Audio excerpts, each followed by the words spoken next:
বলে দিই ভিডিওটা কিন্তু একটু বড় হতে পারে, তো সবাই প্লিজ প্লিজ প্লিজ স্কিপ করে যেও না। পুরো ভিডিওটা কিন্তু প্রথম থেকে শেষ অবধি তোমরা দেখবে। আশা রাখছি তোমাদের ভালো লাগবে ভিডিওটা। আর আমি ভিডিওটা সত্যি ঘটনার উপর রাখলাম, কোনো মিথ্যে কথা না, কোনো কিচ্ছু না। আমার কাছে প্রমাণ হয়তো নেই, কিন্তু আমি আমার নিজের চোখে প্রমাণ আছে। আমার চোখের মধ্যে আমি যেটা দেখেছি সেটা তো আমি মিথ্যা কথা বলবো না।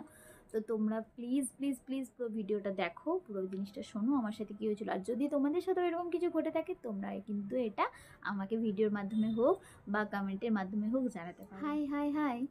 তো আশা করি তোমরা আমায় চেনো, আর আমিও হয়তো তোমাদের সবাইকেই চিনি, ফেসবুকের থ্রু থেকে চিনলেও চিনি।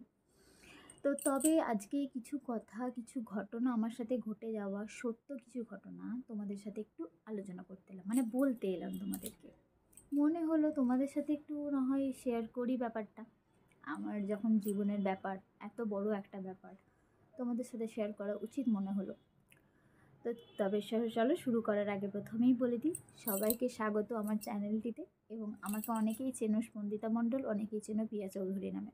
তো আমার আসল নাম দুটোই, কিন্তু আমার যেহেতু ফেসবুকের কিছু রুলসের কারণে আমাকে আমার অরিজিনাল নেম, মানে যেটা আমার ডেট অফ বার্থে আছে সেটা অনুযায়ী আমাকে ফেসবুকে দিতে হয়েছে। পিয়া চৌধুরী টাইটেলটা আমার শ্বশুরবাড়ির, তো আমার এখনও কিছু চেঞ্জ হয়নি ডকুমেন্টস, সেই কারণে আমার এখানে এখনও ডেট সব কিছু মানে আগেরটাই আছে। এখনকারটা এখন নেই, মানে এখনকারটা হয়নি এখনও। ম্যারেজ রেজিস্ট্রি হলে তারপর হয়তো হবে। যাই হোক, তো তোমাদের সাথে যে ঘটনাটা মানে তোমাদের সাথে বলতে এসেছি সেটা হলো অ্যাকচুয়ালি ভৌতিক ঘটনা। তো ভৌতিক ঘটনা, অনেকে বলবে ভৌতিক ঘটনা তো কেউ বলে না, তুমি কেন বলতে এলে হঠাৎ করে? আরে বাবা, ভৌতিক ঘটনাটা কি আমি মিথ্যা বলবো? আমার সাথে এই ঘটনাটা ঘটেছে, তো সেই জন্য আমি তোমাদেরকে মনে হলো জানাই। অনেকেই বলবে ধুর, হয় নাকি, এই জিনিসগুলো হতেই পারে না। কিন্তু আমি বলবো হয়। কেন? আমি আমার লাইফে যেটুকু বুঝেছি, যেটুকু দেখেছি, সেটা দিয়ে আমি আমার এক্সপিরিয়েন্স থেকে আমি এই ঘটনাটা, মানে এই কথাগুলো আমি তোমাদেরকে বলছি। তো চলো ভিডিওটা এখান থেকে শুরু করা যাক। আর সবাই ভিডিওটা স্কিপ করে যেও না, দেখো পুরো ভিডিওটা। জানলে অবশ্যই কমেন্ট করে জানিও নিচে। তাহলে চলো ভিডিওটা এখান থেকে শুরু করা যাক। আসলে ব্যাপারটা হচ্ছে গিয়ে, সালটা ছিল 2022 সালের শেষ ডিসেম্বর মাস এবং 23 সালের শুরু। ডিসেম্বর মাসে প্রচণ্ড ঠান্ডা, তখন রাত্রি 10টা মানে মাঝরাত অনেকের কাছে। প্রায় গ্রামে বলতে গেলে তো সেটা মধ্যরাতই বলা চলে। তবে আমাদের এদিকটা একটু শহর বলে সেই টাইমে গাড়ির আওয়াজে মনে হয় না এটা মধ্যরাত বলে। তবে গ্রাম্য এলাকায় মানে ওই টাইমটা হচ্ছে একদম মধ্যরাত। তো আমরা তখন থাকতাম আমরা ভাড়া বাড়িতে। আর অনেকেই চেনা জানা পানাগড়ের আছো, তোমরা আশা করছি চেনো। দান বাবার একদম পাশেই আছে রয়্যাল এনফিল্ড, এবং তার উল্টো দিকে আমি একটা বাড়িতে ভাড়া থাকতাম। তো বলতে নেই, তাদের বাড়িতে আমি বেশ ছিলাম 6-7 মাস মতো, ঠিকই ছিলাম। তবে একটা ব্যাপার হচ্ছে, ওদের বাড়িতে ছিল দুটো বেল গাছ, যেটা নাকি বলে বেল গাছ নাকি বাড়িতে রাখা উচিত না। ওখানে নাকি বড় ঠাকুর বাস করেন। তাই নাকি যেই বাড়িতে বড় ঠাকুর বাস করেন সেই বাড়িতে নাকি চুল খুলে ঘুরতে নেই, বাড়িতে পুজো আর্চা করতে হয়, ধূপ দেখাতে হয়, জল দিতে হয়, মানে ভালোভাবে সেবা যত্ন করতে হয়, ঘরে পুজো আরতি করতে হয়। তো আমিও রীতিমতো প্রত্যেক দিনই বলতে গেলে সেটা করতাম। আর সেই বাড়িটাতে মালিকের বাড়ি আমার বাড়ি একটাই ছিল, মানে তাদের মাঝখানে শুধু পার্টিশন ছিল। আর সারাদিন বলতে গেলে কেউ থাকতো না, আমি একা থাকতাম। তবে হ্যাঁ, 1 মাস মতো আমাদের সাথে শেয়ারে একটা ফ্যামিলি ছিল, সে থাকতো একটা গোপালপুরের কোনো একটা জায়গায় থাকতো। তো তারা হঠাৎ জানি না কী কারণে তাদের মেয়ের হঠাৎ অসুখ হয়ে গেল, অসুস্থ হয়ে পড়লো, প্রচণ্ড পরিমাণে হসপিটালাইজ হয়ে গেল, এতটাই অসুস্থ হয়ে পড়লো। তো তাকে হসপিটালে ভর্তি করার পর তারা কী করলো, তারা জায়গাটা ছেড়ে দিল, মানে তারা থাকলো না। তো পুরো বাড়ির ভাড়াটা পড়লো আমাদের মাথায়। বাট আমাদের কিচ্ছু করার ছিল না, কোথাও বাড়ি পাবো না সেই মুহূর্তে হুট করে, তো আমাদেরকে ওই বাড়িটা ভাড়া নিতেই হবে। তো আমরা বাড়িটা সেই কথা মতো আমরা ভাড়াতে থাকলাম। 8-9 মাস খুব ভালো স্মুথলি চললো, কোনো অসুবিধা হয়নি, কোনো কিছু না। হ্যাঁ, তবে রাত্রেবেলাতে যেহেতু দান বাবার উল্টো দিক না, আমরা আওয়াজ পেতাম পায়ের। তো আওয়াজ তো পেতাম আমরা, কিন্তু কোনো দিনও সেরকম ফিল আসেনি কি যে এই জিনিসগুলো হতে পারে বলে। তবে যে জিনিসটা ওই ডিসেম্বর মাসে রাত্রেবেলায় ওই ঝুমঝুম রাতে ঠিক 12টা 20 বেজেছে যখন, তখন আমরা জেগে আছি। কেন? তখন আমি কোনো জবে ইনভলভ ছিলাম না, আর আমার বর তখন ফ্লিপকার্টে জব করতো। অনেকেই হয়তো তাকে চেনো, অনেকে আবার চেনো না। তো যাই হোক, তো সে তো ডেলিভারি করে আসতো, ডেলিভারি করে রাত হয়ে যেত, প্রায় 9টা বেজে যেত আসতে বাড়ি, কারণ বুধবুধ থেকে বাড়ি আসতে হতো, তাই অনেকটাই দেরি হয়ে যেত বলতে গেলে। তো আমার কোনো দিন জিনিসটাতে ভয় লাগেনি, বা আমি ভয় পাইনি কোনো দিনও জিনিসটাকে। আমি খুব স্মুথলি, খুব খুব খুব বলতে গেলে এনজয়মেন্টের সাথে আমি থাকতাম, কারণ আমি ঘরে পুরো একাই থাকতাম। আর যে দাদার বাড়িতে থাকতাম সে হচ্ছে একজন ক্যাটারিং, মানে তার একটা ক্যাটারিংয়ের বিজনেস আছে, সে বাইরে বাইরে বিজনেসে যায়। তো তারও ফিরতে রাত্রি হয়ে যেত, অনেক বেজে যেত, কারণ আমাদের আওয়াজ তো আসতো ওখানে, পাশেই থাকতো, কারণ শুধু একটা পার্টি সেন, তারপরেই তাদের রুম। তো কী হলো, হঠাৎ করে আহ, আমার মানে খুব ঠান্ডা লেগে গেছিলো, যেহেতু আমার সাইনাসটা পরে ধরা পড়েছে, কিন্তু আমার ঠান্ডা লাগাটা 2 বছর আগের থেকেই হয়েছে, কিন্তু আমরা অত বুঝতে পারিনি। রিসেন্টলি আমার সাইনাসটা ধরা পড়েছে। তারপরে হঠাৎ আমার প্রচণ্ড পরিমাণে কাশি শুরু হয় রাত্রেবেলায়। ঠিক আছে, কাশি শুরু হওয়ার পরে আমার কফ বেরিয়ে আসে, বাট ওটা তো আমাকে ফেলতে যেতেই হবে, আর আমি ঠান্ডার মধ্যে একদম উঠতে পারছিলাম না। তো আমি কী করেছিলাম, ঘরের দরজা থেকে বেরিয়ে আবার বাথরুমে গিয়ে আবার ফেলে আবার ব্যাকে ঘরে আসা, মানে আমার জন্য ওই জিনিসটা ভয়ঙ্কর লাগছিলো। মানে রাত্রেবেলাতে আমার বড় ঘুমিয়ে গেছিলো, বাট আমি জেগেছিলাম, ফোন দেখছিলাম আর কি। তো যাই হোক আমার এখনও পর্যন্ত গায়ে প্রচণ্ড লোম উঠে আসছে আমার ভয়ে, বলতে গিয়েই গলাও শুকাচ্ছে। জানলাটা জাস্ট খুলে আমি থুতুটা ফেলেছি, ঠিক আছে? এইসব কথা না চুল খুলে বলতেও ভয় লাগছে, কেন কোন দিক থেকে কী হয়ে যায় বলো, খুবই মুশকিল। তো দাঁড়াও, একটা কি পেটে নি।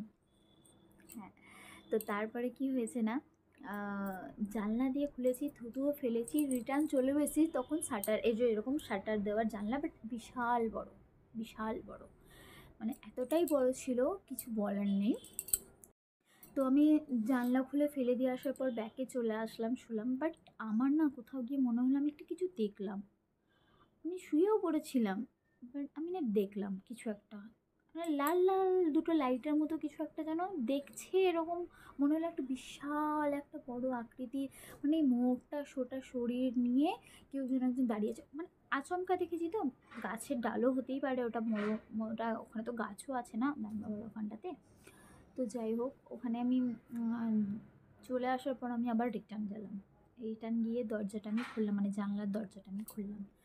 খুলে আমি স্টিল একটা জিনিসই দেখলাম, বিশাল চেহারা, বিশাল চেহারা, ঠিক হাত দুটো এত মোটা মোটা, এত বড় বড়, আর চোখের মধ্যে যেন আলো, মানে বড় বড় আলোর ছিটের টিপ টিপ টিপ টিপ করছে, আর জানলার মধ্যে এইভাবে দেখছে। মানে ওই জিনিসটা আমি উপর দিকে থেকে নিচের দিকে 3 থেকে 4 বার আমি তাকিয়ে তাকিয়ে দেখেছি, আর আমার মুখে কোনো কথা বেরোয়নি, কোনো কথা মুখে বেরোয়নি। দরজাটা লাগিয়ে চুপচাপ এসে শুয়ে পড়েছি। যে জায়গায় দেখছিল 2 জায়গায়, তার মধ্যে আমার পর্দা যেটা ছিল সেটা এতটা ফুটো হয়ে গেছিলো। পরের দিন সকালে সেটা আমি লক্ষ্য করি। তো আমি এটা আমার বরকে ডাকলাম সঙ্গে সঙ্গে, ওই কথাটা আমি পরে বলছি। পরের দিন আমি সঙ্গে আমার বরকে ডেকেছি। আমার কথা আটকে যাচ্ছে, তোতলে যাচ্ছে আমার কথা বলতে গিয়ে। বরকে ডেকে বলি যে আমি না জানলায় কিছু দেখেছি, আর সঙ্গে বলতে নেই, ধুপ ধুপ ধুপ ধুপ ধুপ ধুপ করে চলে গেল। আজ আমার বড় এখনও পর্যন্ত বিশ্বাস করে না যে ওটা কিছু একটা ছিল, কেন ও বলে না ওটা মানুষ ছিল। বাট আমি জানি, আমি যেটা দেখেছি সেটা আমি আমার চোখ দিয়ে দেখেছি, তাই না? হতে পারে আমি শুনেওছি, ধূপধাপ আওয়াজটাও শুনেছি, বাট কিচ্ছু ছিল না, কিচ্ছু না। তো এই বিষয়গুলো আমি কাউকে বলে বিশ্বাস করাতে পারবো না, আর বিশ্বাস করাতে সত্যি চাইও না, কেন আমার সাথে জিনিসটা ঘটেছে, তো তাই আমি এই জিনিসটা আমিই জানি। তো আজকে আমি বলছি ঠিকই, অনেকগুলো বছর পরে অনেক সাহস নিয়ে বুকের মধ্যে আমি তোমাদেরকে কথাগুলো বলছি। যাই হোক, আমি ফিঙ্গার ক্রসড কি যেন কোনো কিছু না হয় আমার সাথে। ভয়ও লাগে, কারণ এইসব বিষয়গুলো বিশ্বাস করি, হয়তো তোমরা বলবে যে এগুলো হয় না, বাট হয়। হ্যাঁ, তাহলে আবার ওই কথাটা বলি, ফুটো হয়ে যাওয়া পরের দিনে, মানে আমার বড়রা কী করলো, সেদিন রাত্রেবেলায় পুরো ঘুরলো, পুরো মানে ঘুরলো আর কি, খুঁজলো আর কি। যে আমাদের ক্যাটারিং বলি যে দাদার বাড়িতে ছিলাম, সেই দাদার বাড়ি থেকে সে তখনই নাকি ক্যাটারিং থেকে ফিরেছে। তো ক্যাটারিং থেকে ফেরার পরে তাকে নিয়ে সে গামছা পরে দাঁড়িয়েছিল, মানে শীতকালের রাত, সে স্নান করতে যাবে তখন। বলছে আমি ড্রেস চেঞ্জ করে জাস্ট যাচ্ছিলাম, গরম জল চাপিয়েছি গ্যাসে, আমি স্নান করতে যাবো বলে। তো আমরা গিয়ে ধপধপ ধপ করে ডাকি, আমি তো কোথাও বেরোতে পারছিলাম না, কোথাও না। বাপ রে, ওই দিন আমার কি দিন গেছে আমি কি বলবো তোমাদের। ওরা গেল গোটা ঘরের পিছন দিকে, সামনের দিকে, কোথাও খুঁজে পেল না। পুরো ঝোপ জঙ্গল, কোনো মানুষ থাকলেও তো বোঝা যাবে, দেখা যাবে, সে তো ওইটুকু টাইমের মধ্যে চলে যেতে পারবে না, কারণ পুরো কাঁটা দিয়ে ঘেরা জায়গাটা, পুরো কাঁটা দিয়ে ঘেরা। এখন জানি না কী অবস্থায় আছে, পুরো কাঁটার যে সে তারগুলো হয় না, সেগুলো দিয়ে পুরো ঘেরা। তাহলে ওখান দিয়ে মানুষ পালিয়ে যাবে কী করে? কিছু সেকেন্ডের মধ্যে, কিছু মিনিটের মধ্যে কী করে যাবে? যেতে পারবে না। আর ঘাপটি মেরে বসে থাকলে তাকে দেখা যাবে, পায়ের আওয়াজ হবে, কিছু একটা হবেই। তো তার একটা বুকে ভয়ও থাকবে যে অন্ধকারের মধ্যে আমি একটা এসে, আর তার চেহারা অত বড় হবে, একটা মানুষের চেহারা আমি, মানে আমি আমার স্বচক্ষে দেখবো না। আর তার চোখগুলো লাল লাল করেই কেন জ্বলবে? জ্বলবে না নিশ্চয়ই। অনেকেই বলবে যে না তুমি ভুল দেখেছো, তুমি মিথ্যা কথা বলছো। আমি মিথ্যা কথা একটুকুও বলিনি, আমি ভগবানের দিব্যি করে বলছি আমি একটুকু মিথ্যা কথা বলিনি, সত্যি কথা বলছি। তো যাই হোক, আমি মানে ভিডিওটা করতে গিয়ে আমার গলা কাঁপছে, সত্যি করে বলছি। তোমরা হয়তো বিশ্বাস করবে না, বাট সত্যি কাঁপছে আমার গলা। অনেকে বলবে যে যে এই জিনিসগুলো হয় নাকি, তাই হয় নাকি, কিন্তু যার সাথে হয় দাদা বা দিদি, সেই বোঝে জিনিসগুলো। আই থিঙ্ক অনেকজনই এগুলো বুঝবে। তবে একটা কথা আমিও শেয়ার করতে চাই, যে আমরা ভগবানকে তো দেখিনি কোনো দিনও। আমরা ভগবানকে একটা পাথরের মধ্যেও বাস করতে দেখি, যেটা আমরা বিশ্বাস করি মানুষরা। আমরা ভগবানকে ছবির মধ্যেও আমরা বিশ্বাস করি, ফোনের মধ্যে দেখলেও আমরা বিশ্বাস করি। সেরকম ভগবানকে যেমন না দেখেও আমরা বিশ্বাস করি, সেরকম ভূতকেও আমি বলবো বিশ্বাস করা উচিত। কারণ সায়েন্টিফিকলি হতে পারে এই জিনিসটা নেই, তবে আমরা এখনকার দিনে দাঁড়িয়ে বলতে পারি, যে বলতে পারি না এটা যে ভূত বলে কিছু নেই, আর এটাও বলতে পারি না যে ভগবান আছেন, এই জিনিসটাও বলতে পারি না, কারণ আমরা কোনো জিনিসটাকে দেখি না। তবে আমরা ভগবানকে না দেখেও যতটা বিশ্বাস করছি, আমার মনে হয় তার থেকে কিছু পার্সেন্ট, 1% হলেও ভূতকে বিশ্বাস করা উচিত। হয়তো যারা লাইফে এক্সপিরিয়েন্স হয়েছে এই জিনিসগুলোতে, এক্সপিরিয়েন্স মানে কি পুরো দেখতেই হবে তার কোনো মানে নেই, জাস্ট হালকা অনুভবও করা যায় জিনিসগুলোকে। তো যাই হোক, বেশি কথা বলবো না, হয়তো অনেকে ভাববে যে আমি ভুয়ো গল্প বা ভুয়ো কথা বলছি, বাট এটা কোনোটাই ভুয়ো কথা নয়, আমার সাথে ঘটে যাওয়া ঘটনা। তো আমি যেটা বলছিলাম প্রথমে, যে কি আমার পর্দাটা পুরো ফুটো হয়ে গেছিলো, আর সত্যিই আমার পর্দাটা ফুটো হয়ে গেছিলো, মানে ফুটো, ওটা আমি ফেলে দিয়েছি, আমি ওটা রাখতে পারিনি ভয়ে, এতটা বড় ফুটো করে দিয়েছিল। এবারে ওটা আমি আমার বরকে পর্যন্ত বিশ্বাস করাতে চেয়েছি, বলছে না না ওটা এমনি ফুটো ছিল আগের থেকেই, এখন নয়। আর পুরো পোড়া জায়গাটা, আমি পর্দাটা পোড়াবো কী করে তোমরা বলো? ওই অত উঁচুতে পর্দাটা আমি কী করে পোড়াবো, আর কেনই বা পোড়াতে যাবো? আমার তো কোনো প্রয়োজন নেই ওই জিনিসটাকে নিয়ে নাড়াঘাটা করার। আমি কাচলে তো আমার জিনিসটা ছিঁড়ে যাবে, পুড়বে না। তাহলে তো চলো, তোমাদেরকে ভিডিওটা আমি এত দূর অবধি করছি, কন্টিনিউ করছি, আমার আর করার মতো সাহস নেই, তোমাদেরকে পুরোটাই জানালাম। তোমাদের ভিডিওটা যদি সত্যি মনে হয় তাহলে একটা করে কমেন্ট, একটা করে লাইক, একটা করে শেয়ার করে দিও। তো যাই হোক, আর পেজটা অবশ্যই ফলো করে দিও। চলো টাটা।